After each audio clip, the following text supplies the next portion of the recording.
안녕하세요. 이웃TV 최찬 원장입니다.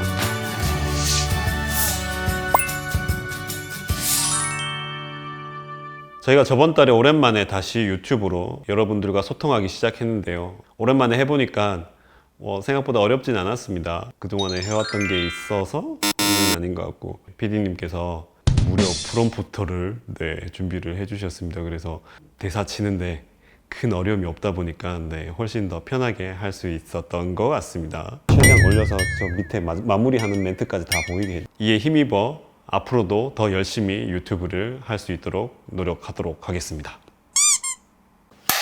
이웃TV 요새 코 수술에 대해서 문의를 많이 주시고 있는 추세입니다. 그 중에서도 문의가 가장 많았던 부분, 코끝 성형에 대해서 알아보도록 하겠습니다. 코 수술은 콧대 수술, 코끝 수술, 콧볼 수술, 그리고 절골술 등으로 이렇게 분류를 할 수가 있습니다. 그 중에 코끝 수술은 코끝의 위치를 조정하고 모양을 잡아주는 수술입니다. 환자에 따라서 다를 수는 있습니다만 가능합니다. 하지만 환자분들이 생각하는 것과 실제는 좀 다르죠. 여러 가지 요소를 고려해야 되는데요. 그 중에서 코끝만 수술할 수 있는 경우는 굉장히 드물다고 보시면 되겠습니다.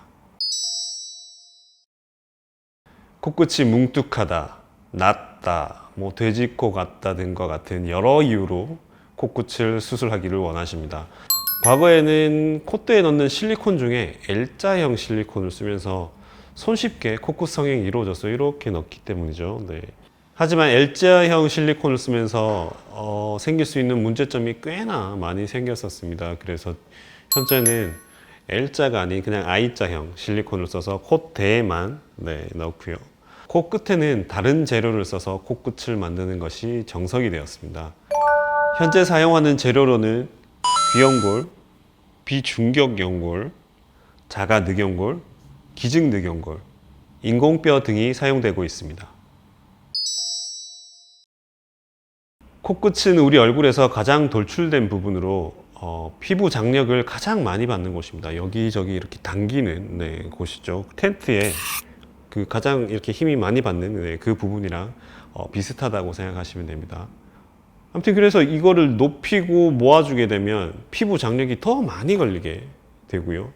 수술해 놓은 그 상태가 잘 유지되려면 일정 이상의 강도로 버텨줄 수 있는 재료를 사용해야 됩니다. 아까 말씀드린 그 각각의 재료들은 장단점이 있어서요. 환자가 원하는 수준의 코 모양이 어떻냐에 따라 재료를 달리해서 수술을 해야 됩니다. 재수술이나 합병증이 있는 코의 경우 사용할 수 있는 재료가 더 한정적이어서 원장님과 충분히 상담한 후에 수술 방법과 재료를 선택해야겠습니다.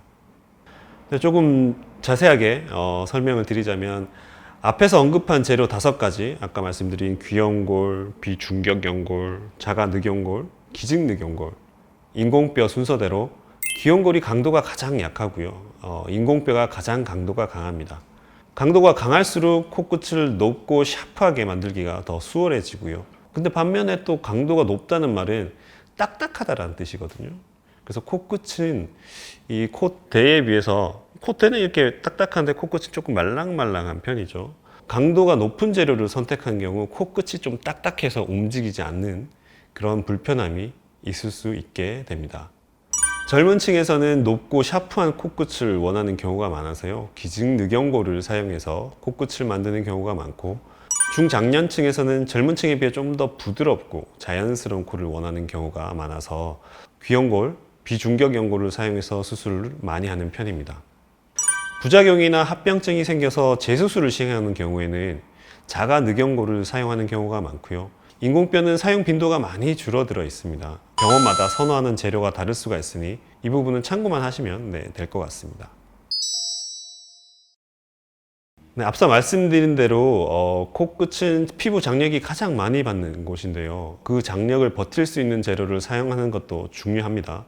하지만 더 중요한 것은 본인의 피부 상태에 맞지 않은 과도한 모양이나 높이의 코를 만들지 않고 현재 본인의 피부 상태에 맞고 얼굴 전체와 조화를 이루는 것입니다. 얼굴이 갸름하고 피부가 얇으면서도 잘 늘어나는 피부를 가지고 있으면 높고 샤프한 코끝이 어울릴 수가 있고요. 만들 수도 있을 텐데요. 얼굴이 둥글고 피부가 두꺼우면서 잘 늘어나지 않는 피부를 가지고 있으면 높고 샤프한 코끝이 어울리지도 않고 만들어도 부작용이 생길 가능성이 높습니다. 이 점 유의해서 수술을 하시길 바랍니다.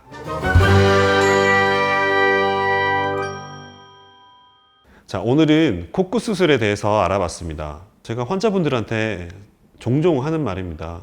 성형은 마법이 아니다. 단시간 내에 바로 뿅 이렇게 바뀌지도 않고요.